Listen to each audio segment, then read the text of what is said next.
this is, if I move my umbrella, the approximate site of Lydia's baptism in Acts chapter 16. She was I think the first ever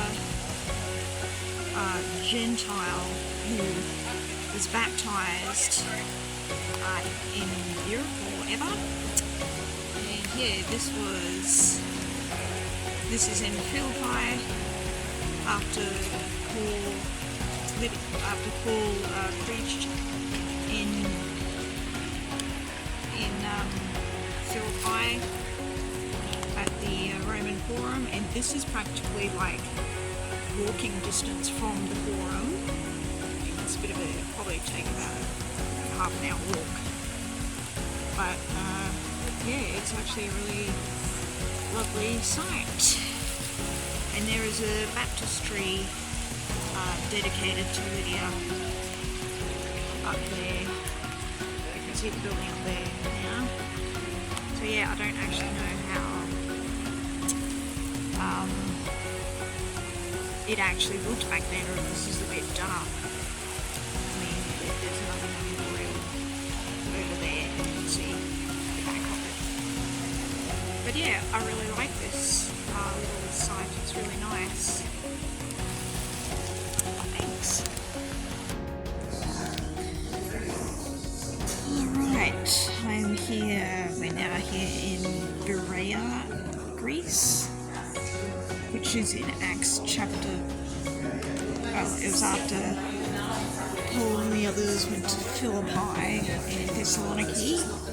Anyway, this is the only surviving Jewish synagogue since World War II.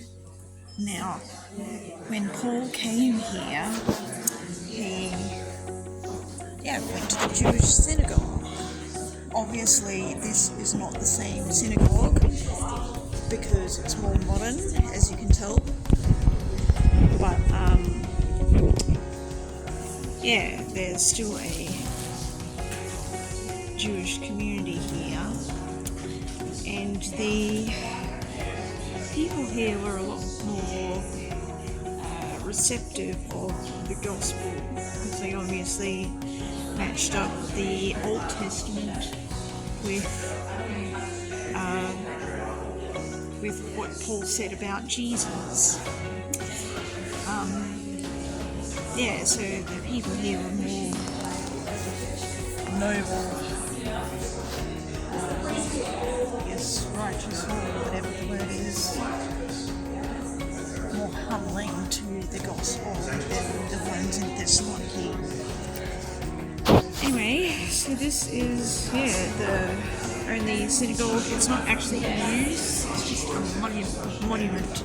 But there is still, this is located in the current, there is still a Jewish community here in Berea. Yes. Okay, we are now here with the Areopagus, where Paul gave his big speech in Acts 17 to all of Athens. He had previously been down at the marketplace, which is behind my group here, which is like there's a synagogue. It was shopping, dining, it was basically like Sunday. And everyone wanted to know what he was talking about because he had seen all these gods down there, these idols, and he was distressed. They wanted him to come up here where he could properly explain the gospel using their language, terms that they understood, saying that they were religious. And a bunch of different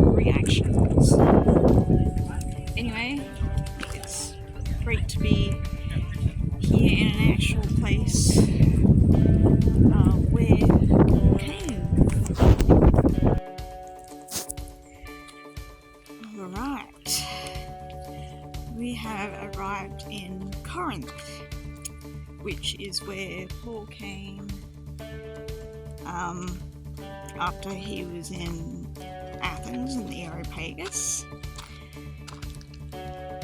Now, there's been a lot of information John has given us today that I didn't know about, and it's also only the morning. So over the last couple of hours I've learned a lot. But the thing that has really stood out to me that I didn't know before, I never realised, but I believe when you read 1st and 2nd Corinthians, it's more obvious in there. And also, when Paul came here, it was the events were in Acts 18, I think, is that Corinth, when Paul came here, was actually a very multicultural city.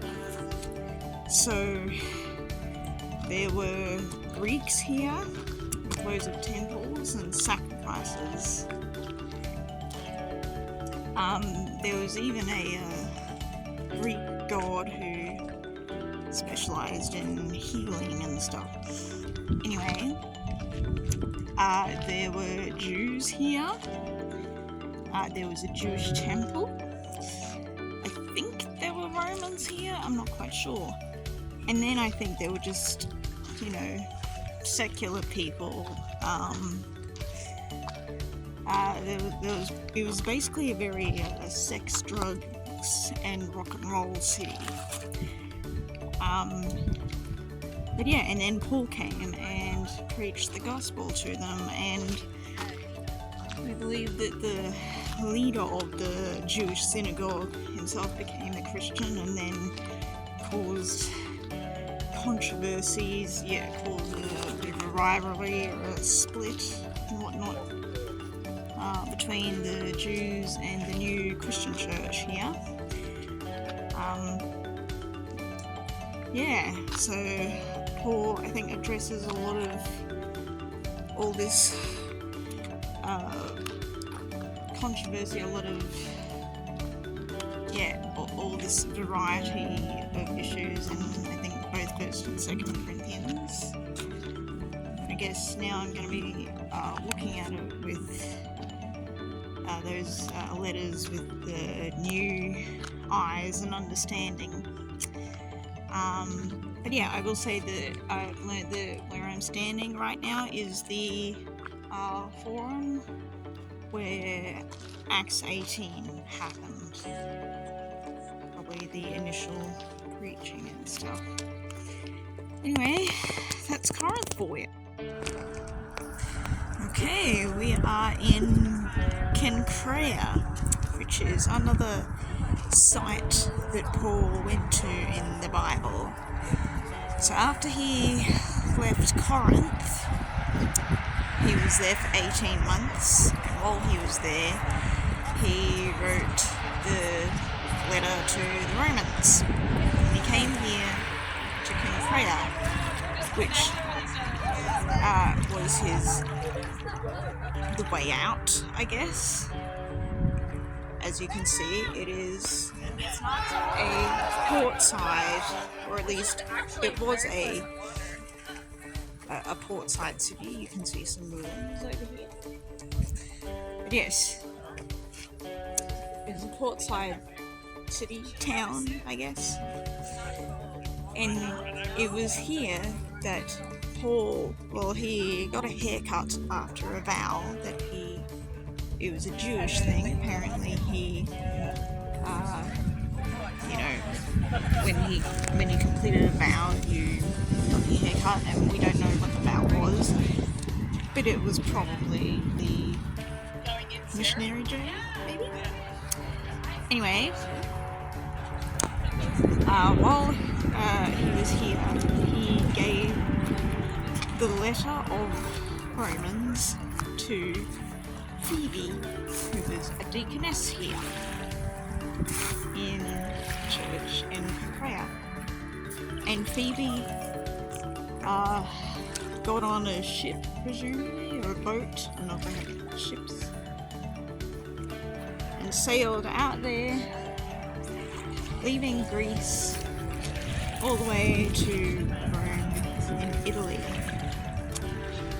I don't know how long that journey took, but yeah, Paul entrusted a woman with this task.